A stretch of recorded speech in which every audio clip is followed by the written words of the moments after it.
everybody. In this video, I'd like to talk about trading when geopolitical tension arises.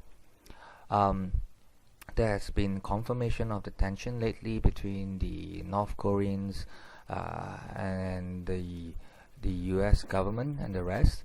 From those tensions, we could see that the gold price has been rising of late, and this has been confirmed with the strengthening of the Swiss franc and also the Japanese yen. And why are we talking about the Swiss franc and the Japanese yen? Because both these currencies are known in the international economy as the safe haven currencies. And apart from that, we have been seeing not a big drop, but a slight drop in the world indices, especially the Dow. So when you see four of this moving at the same time, this is in a way a confirmation of the tension that we're seeing.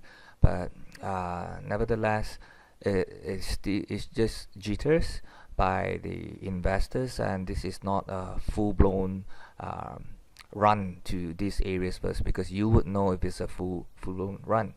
So having looked at this, please monitor the progress of the tension between the US administration and the North Korean. So I would like to bring your attention next to how far the North Korean missiles can go, and from here you could actually know which market is then affected.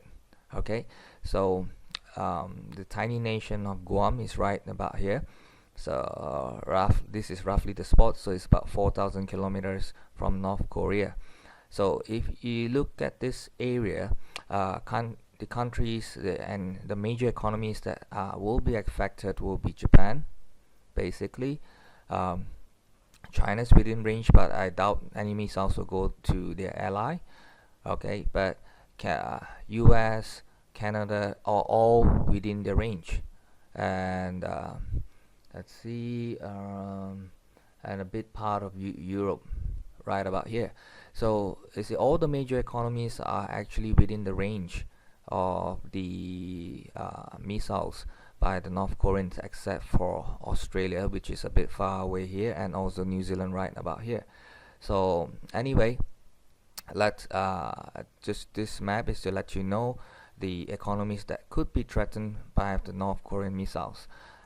Next would be dealing with the stock market in the event that the war breaks out.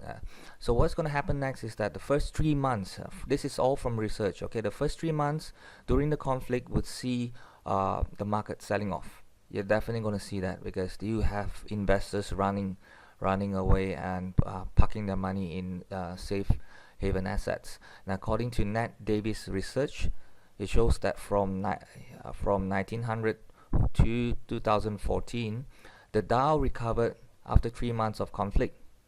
So my bet is to start looking for bottoms and buy them right after the end of 3 months.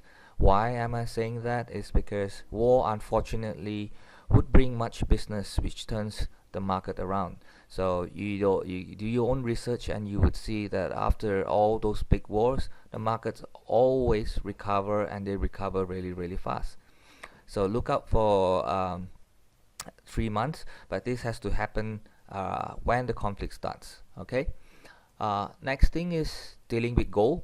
The world fiat currency regime has already, to me, set the gold price at a minimum of 1050 per ounce. So as I said, this is based on my technical analysis. This is not final yet. For me, if to confirm that this is truly the bottom of the gold based on the world fiat currency regime, then gold has to break this number 1380 first. If 1380 is broken, then to me this is the floor of the gold. Okay, so why am I looking at gold? Is because geopolitical risk will bring inflation to the world, and inflation, like anything else, you push all commodities, and gold especially thrives in this situation. So my mandate will be simple, is to buy gold from any dips when the tension arises. Okay, so that's all for this video. Thank you.